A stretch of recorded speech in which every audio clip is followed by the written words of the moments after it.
نحمده ونصلي على رسوله الكريم أما بعد فأعوذ بالله من الشيطان الرجيم لتجدن أشد الناس عداوة للذين آمنوا اليهود والذين أشركوا ولتجدن أقربهم مودة للذين آمنوا الذين قالوا إنا نصارى صدق الله العظيم اللهم صل على محمد النبي الأمي وعلى آله وسلم تسليما اللهم صل على محمد النبي الأمي وعلى آله وسلم تسليما اللهم صل على محمد النبي الأمي وعلى آله وسلم تسليما میرے محترم بزرگوں دوستو، اللہ کا بے شبہ انعام ہے کہ اللہ نے ہم لوگوں کو ایمان والا بنایا ہے۔ میرے محترم بزرگوں دوستو، آج جو آپ لوگوں کے سامنے عنوان ہے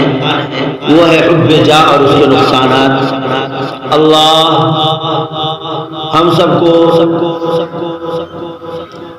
اس پر سن کر کے عمل کرنے کی توفیق مرحمت فرمائے۔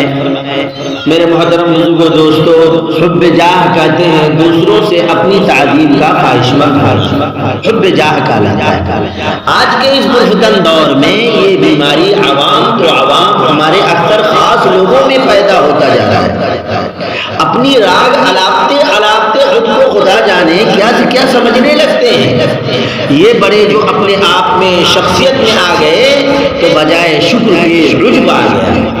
اب یہ چھوٹے چھوٹے ظلم کر کے یہ سمجھتے ہیں کہ ہم لائق تعظیم ہیں، جو سراسر دھوکہ ہے۔ افسوس کی انتہا تب ہوتی ہے جب اپنے غریب اور غیر رشتہ دار بھائی آمنے سامنے ہو اور اپنے کے اندر اخلاص اور وحاد بھی بڑھائے اور پھر اس کو چھٹک دیا جائے تو سمجھ میں آتا ہے کہ یہ صرف اپنی نفسانی خواہش کی بنیاد پر ان کو ترجیح دے رہے ہیں۔ غیر رشتہ دار کے بچوں سے خوب رغبت کا اظہار کرنا اور اپنے غریب یا نیچے طبقے کے رشتہ دار کو نظر انداز کرنا ہی تو عجب ہے۔ یاد رکھنا چاہیے اکثر جو حب جاہ پیدا ہوتا ہے وہ حب جاہی سے ہوتا ہے۔ کوئی شخص بڑے منصب یا عہدے پر فائز ہو تو سب سے پہلے شکر گزاری ہونی چاہیے۔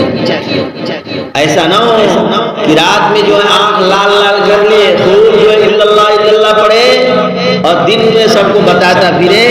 تو آقا تاجدار محمد عربی صلی اللہ علیہ وسلم نے کیا فرمایا کہ ایسوں کی مثال ایسی ہے جیسے بکریوں کی جماعت میں ریوڑ میں بھوکے بھیڑیوں کو چھوڑ دیا جائے، دو بھوکے بھیڑیوں کو چھوڑ دیا جائے تو کیا کرے گا؟ سب کو تہس نہس کر دے گا۔ اسی طرح یہ بیماری بھی جس کے اندر ہے یا لگ جائے تو اس کے اخلاق بھی تہس نہس ہو جاتا ہے۔ تو یہ بیماری بھی جس آدمی کے اندر لگ جائے تو اس کے اخلاق تہس نہس ہو جاتے ہیں۔ اللہ ہم سب کی حفاظت فرمائے، آمین۔ میں نے قرآن کی آیت پڑھی تھی، اس میں اللہ تعالیٰ یہی فرما رہے ہیں کہ سب سے زیادہ حب مال اور حب جاہ کی طلب کس کے اندر تھی؟ کس کے اندر تھی؟ بنی اسرائیلیوں کے اندر، بنی اسرائیلیوں کے اندر۔ یہی وجہ ہے جو آج بھی یہودی لوگوں کے اندر حب جاہ کی طلب بہت ہی چاہتے ہیں کہ میرا مرتبہ، میرا عہدہ، میرا منصب کتنا ہو جائے، اور یہ ایسی چیزیں یہ دجلے میں تو آتی نہیں ہیں۔ جیسے کوئی آدمی گیہوں گندم جو ہے گیہوں جو کاٹ کر کے لائے اور اس کو جو ہے سکھا کر کے رکھے مگر اس کے جو ہے ترکیب اور نہیں بنائے، جیسے اس کی دوا وغیرہ نہیں رکھے تو اس میں گھن لگ جاتا ہے اور گھن لگتے لگتے آدمی کو دکھنے میں نہیں آتا ہے، پورا گیہوں کھوکھلا ہو جاتا ہے، برباد ہو جاتا ہے۔ اسی طریقے سے حب جاہ کی طلب جس آدمی کے اندر ہو تو اس کو اپنے آپ میں لگتا ہے میں بہت اچھا کر رہا ہوں، اس کا کوئی رہبر تو ہے نہیں، کوئی بڑا تو ہے نہیں، کوئی مربی تو ہے نہیں جس سے وہ سبق لے، تو کیا کرتا ہے وہ آدمی دھیرے دھیرے ختم ہو جاتا ہے۔ اس لیے ہر کام کو پوچھ کر کے کرنا چاہیے، ہر کام کو پوچھ کر کے کرنا چاہیے۔ بہرحال اللہ نے قرآن میں کیا فرمایا؟ ایمان والوں کا سب سے بڑا دشمن آپ یقینی طور پر یہودیوں کو پائیں گے. کس کو پائیں گے؟ یہودیوں کو. دوسرے نمبر پہ مشرکوں کو اور نصارہ کو مسلمانوں سے زیادہ قریب پائیں گے. نصارہ کون لوگ ہیں؟ عیسائی لوگ ہیں. تو یہ لوگ جو ہیں عیسائی لوگ مسلمان ہوتے بھی ہیں مگر یہ یہودی جو ہے بہت شرری مزاج کے ہیں اور یہ سراسر ظلم ڈھاتے ہیں. کیا کرتے ہیں؟ ظلم ہی ڈھاتے رہتے ہیں.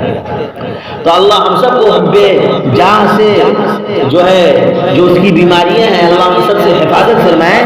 تو کہہ رہے ہیں انسان حفاظت فرمائے. اس بات کا بھی خیال رکھنا چاہیے کہ مال کی طرح انسان جاہ کا بھی بقدر ضرورت محتاج ہے. کیا کہہ رہے ہیں؟ مال کی طرح انسان جاہ کا بھی بقدر ضرورت محتاج ہے تاکہ اس کی وجہ سے مخلوق کے ظلم و تعدی سے محفوظ اور بے خوف ہو کر با اطمینان قلب عبادت میں مشغول ہو سکے.